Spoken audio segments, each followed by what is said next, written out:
We'd like to welcome Dr. Thomas Connor to the Marshall Foundation.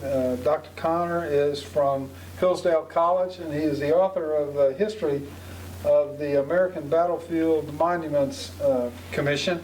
And Dr. Connor, welcome very much to the Marshall Foundation. Thank you, Paul. It's a pleasure to be back. Yeah. A few questions. Tell us a little bit about your background. Well, I've been teaching at Hillsdale College for 36, going on 37 years. Did my graduate work at the University of North Carolina at Chapel Hill. Grew up in the Philadelphia area, small town about 30 miles west of Philadelphia. Went to public high school. Graduated from Elizabethtown College in 1972. Looking at retiring from full-time teaching at the end of this current academic year, or the one that's about to start. But this is the first, well, maybe the only book I ever published, but I'm glad to have it finished and glad to be talking with you about it. What sparked your interest in writing the book? I think well, my dad was a World War II veteran. He served in the Army in World War II. He was not a combat veteran, but I grew up around the dinner table in the 1950s, hearing stories, not just of his own activities in the Army, but about the war, because the war was the largest event of my parents' lifetime, their generation. And my father never had a college degree, graduated from high school, but he had a keen interest in history, because I think, like a lot of soldiers that came back from their service in the war, they wanted to read about it and learn more about what was going on. The old saying is, soldiers only see what's in front of them. You know, it's hard for them to know the bigger picture. So I grew up in a household where he was always reading or talking about history. We watched the old 20th century documentaries on CBS News with Walter Cronkite. So that kind of got me interested in not just the war, but history generally. And when I got into graduate school, I started making trips with student groups from the University of North Carolina. Jim Lutze was the military historian there. And they were World War I and World War II battlefields tours primarily. And we discovered, we didn't know it until we actually started doing the trips, but that the American cemeteries were great places to kind of focus the students' attention, not just on the burial grounds and the ultimate cost of war, but the monuments and the cemeteries are great educational centers. They have maps, they have, now they have expanded visitor centers that weren't there at the time.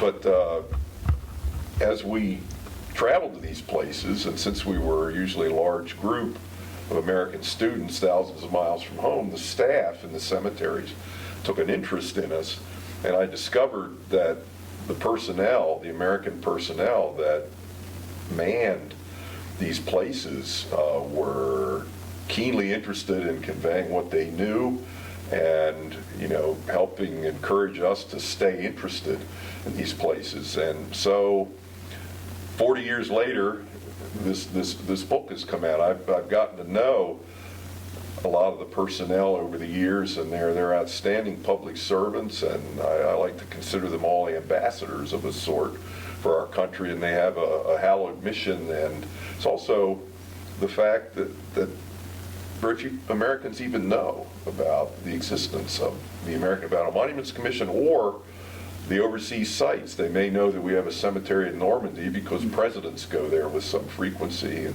they get a lot of news coverage, but there are in fact 26 overseas burial grounds that deserve, I think, to be known about. So I hope the book will at least spread the realm of information a little more widely than it has been to date. How was the decision made about who would be buried in the cemeteries? At the end of each of the two world wars, because World War I and World War II will, I hope, always be the largest overseas wars this country has ever had to fight. But the losses were so great that and it was an issue that we never had to deal with before as a country. Spanish-American War, there were 6,000 or 7,000 dead. All those bodies were brought home.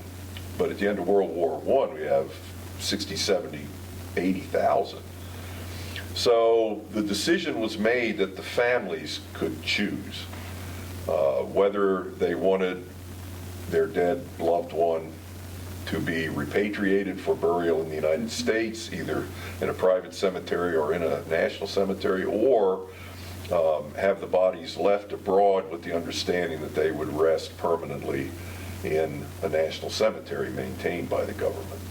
So at the end of each war, a little over 60% of the families decided that they wanted their loved ones brought home, but a little less than 40%, 35 to 38%, and the percentages were the same for each war. It was amazing how close the distribution was. That was the portion that decided to leave their dead loved ones abroad. So altogether, I think there are about 125,000 individual headstones in the 26 cemeteries. Could you talk about the first chairman of the excuse me, the commission, and also about General Marshall and their roles? Yes, I like to say that, and I didn't really know this or fully appreciate it until I started doing research on the book, but the first two chairmen were two of the most illustrious soldiers this country's ever produced. John J. Pershing was the first chairman. He served for 25 years in that role. And then General Marshall succeeded him and served for 10 years. Both Pershing and Marshall served in the office of chairman of the American Battle Monuments Commission until their deaths. But 11 stars between them. Pershing was the only general of the armies to enjoy that exalted rank in his lifetime. George Washington was granted that rank posthumously in 1776, but many people consider that the equivalent of a 6-star general. And then General Marshall, of course, was a 5-star general.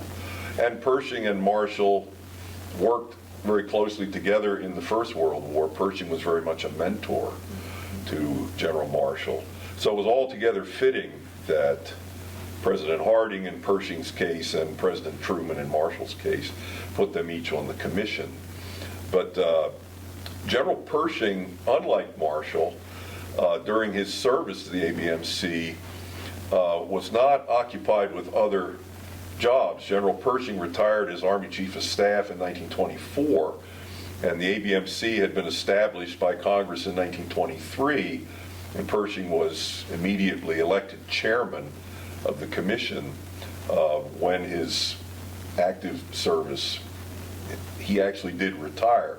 I've learned just recently 5-star generals were never allowed to retire. So for the last 25 years or 24 years of General Pershing's life, this was the chief outlet for his service to the country. He took it very seriously. The soldiers who were being memorialized in the cemeteries and in the monuments that were created after the First World War were his soldiers. I mean, he talked about them as my soldiers.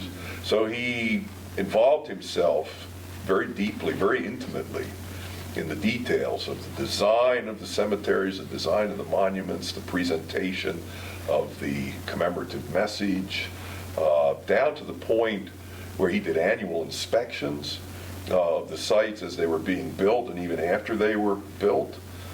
He went to Europe annually until 1939. In fact, he sailed home just about 3 weeks before the Germans invaded Poland in September of 1939.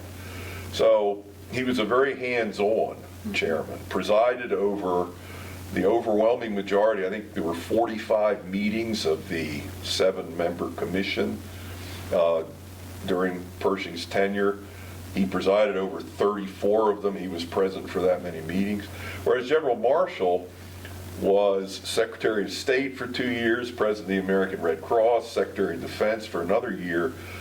while he was a member of the commission and then ultimately chairman. So I'm not prepared to say that General Marshall operated the ABMC out of his back pocket. I mean, he took the work very seriously.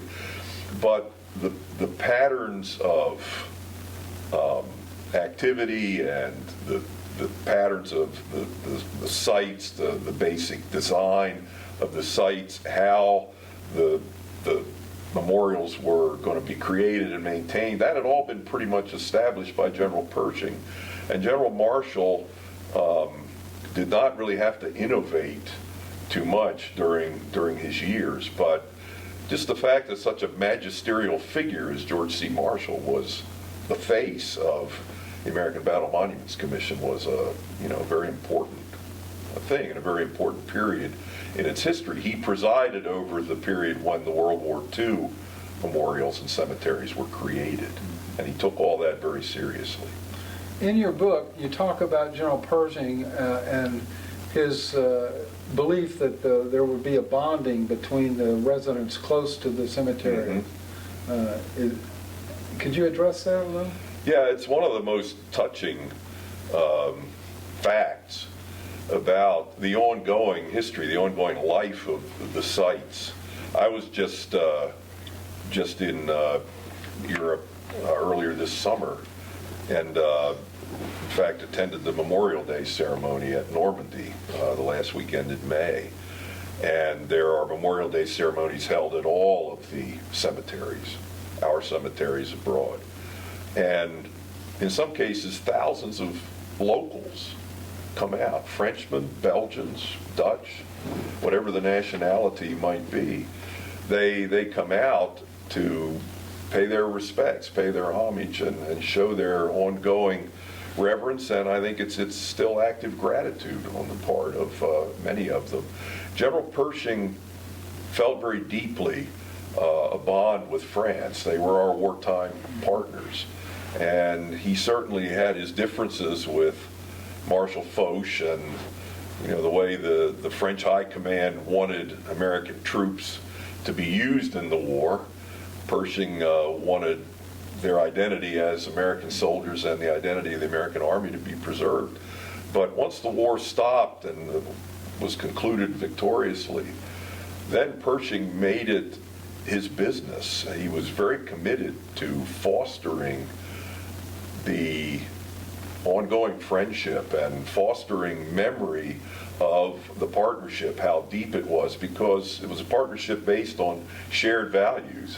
And he had great reverence for those values. And I described him in the book as sort of the unofficial chief of national remembrance in the aftermath of the First World War.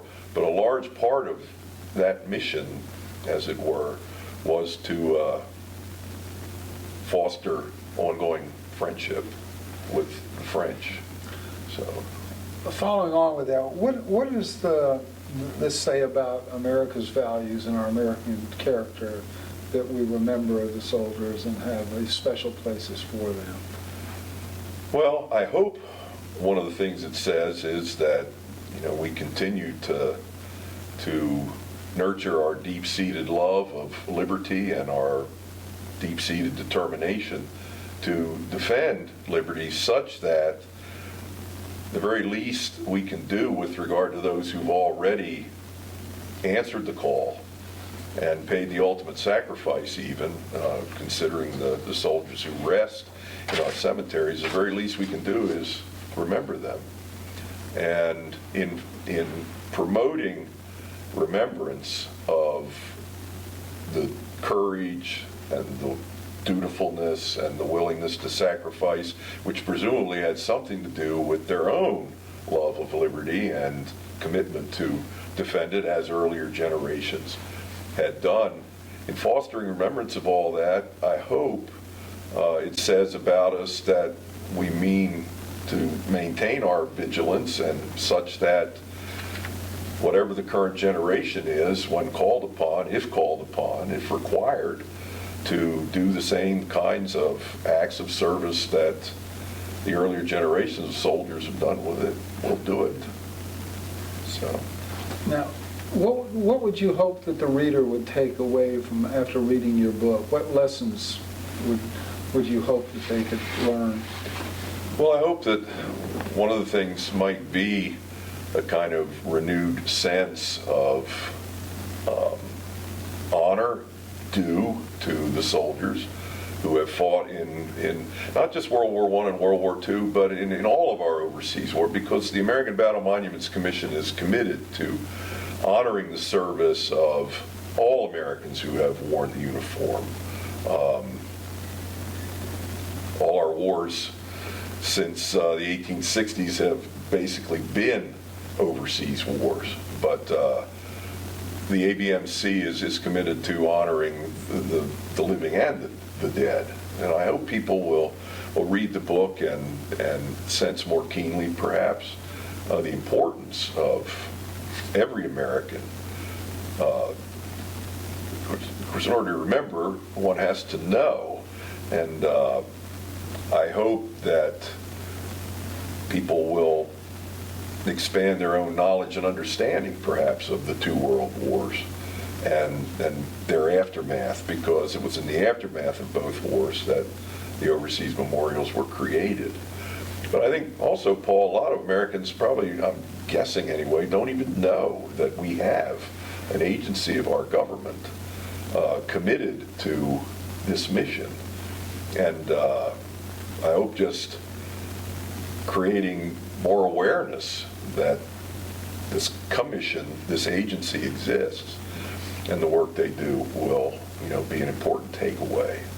And thirdly, a lot of Americans go to Europe, and I hope maybe some of the people who read the book will resolve to actually pay visits to some of these sites, because the overwhelming majority of visitors are not Americans, they're Europeans, because the sites are closer to their homes than they are to ours. But I've never known an American who has visited one of these sites and not been deeply moved by the experience, and they're almost just wowed by the beauty of the sites, but also their compelling meaning as well. So.